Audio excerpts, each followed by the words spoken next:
गांव के उस छोटे से घर में सूरज की पहली किरणों के साथ ही राहुल की आंखें खुल जाती थीं। उसकी नींद टूटते ही वह सीधा अपने प्यारे दोस्त टोनी के पास जाता। टोनी, एक सुनहरे बालों वाला कुत्ता, हमेशा बिस्तर के पास ही राहुल का इंतजार करता रहता था। राहुल टोनी को गले लगाता और उसके मुलायम फर को सहलाता।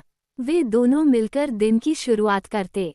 राहुल टोनी को साथ लेकर खेतों में जाता, नदी के किनारे दौड़ता और पेड़ों की छाया में बैठकर कहानियां सुनाता। टोनी हमेशा राहुल का साथ निभाता। जब राहुल रोता तो टोनी उसके आंसू चाटकर उसे सांत्वना देता। जब राहुल हंसता तो टोनी अपनी पूंछ हिला हिलाकर उसकी खुशी में शामिल होता। अब समय आ चुका था जब राहुल को पढ़ने के लिए गांव से बाहर जाना था। एक दिन राहुल की दादी ने उसे मंदिर ले जाने का फैसला किया। मंदिर जाने से पहले राहुल ने टोनी को गले लगाकर कहा, टोनी, मैं तुझे बहुत याद करूंगा। टोनी की आंखें राहुल के चेहरे पर टिकी रहीं। वो समझ गया था कि राहुल उससे दूर जाने वाला है। मंदिर में पुजारी ने राहुल के माथे पर गंगा जल से तिलक लगाया।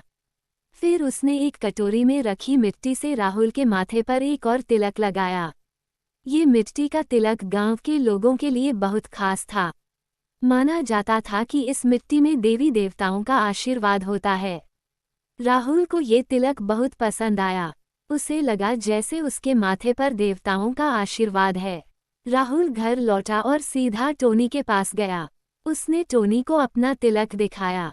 टोनी ने राहुल के चेहरे को चाटा और अपनी पूंछ हिलाई। राहुल ने टोनी को बताया कि गांव के हर बच्चे की तरह अब उसे भी बाहर जाकर अच्छे स्कूल में पढ़ाई करनी होगी। तभी वह एक सफल व्यक्ति बन पाएगा। फिर बहुत सारे पैसे कमाएगा और उस पैसे से राहुल और टोनी सुखमय जीवन जिएंगे। परंतु राहुल एक बच्चा था और उसे यह नहीं पता था कि टोनी की उम्र इतनी नहीं है। राहुल को खुश होता देख टोनी भी खूब खुश हुआ। वह अपनी पूंछ हिला हिलाकर राहुल की खुशियों में खुश हो रहा था। सच में इसे ही सच्चा प्रेम कहते हैं। आप जिससे प्रेम करते हैं, जब वो खुश होता है तो आप इसी बात से खुश हो जाते हैं।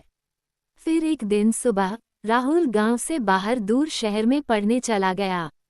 कई साल बीत गए, लेकिन वो टोनी को कभी नहीं भूला। हर छुट्टी में वह गांव आता और टोनी के साथ खेलता। एक दिन राहुल को पता चला कि टोनी बीमार है।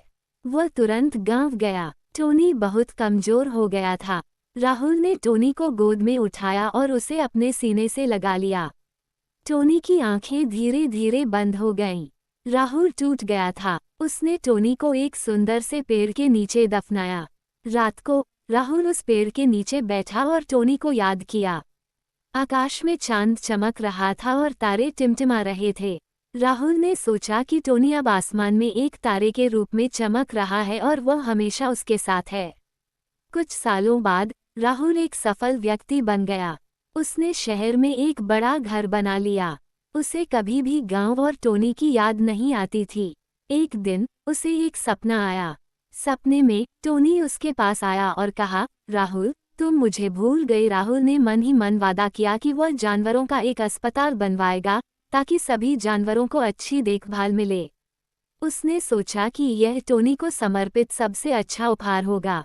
जब अस्पताल बन गया तब एक दिन वहां एक लावारिस कुत्ते का बच्चा आया जो बीमार था। वह राहुल के पैर के पास बिल्कुल वैसे बैठा रहता जैसा टोनी बैठता था। कुछ दिन बाद राहुल ने उसे पाल लिया और उसका नाम रखा टोनी।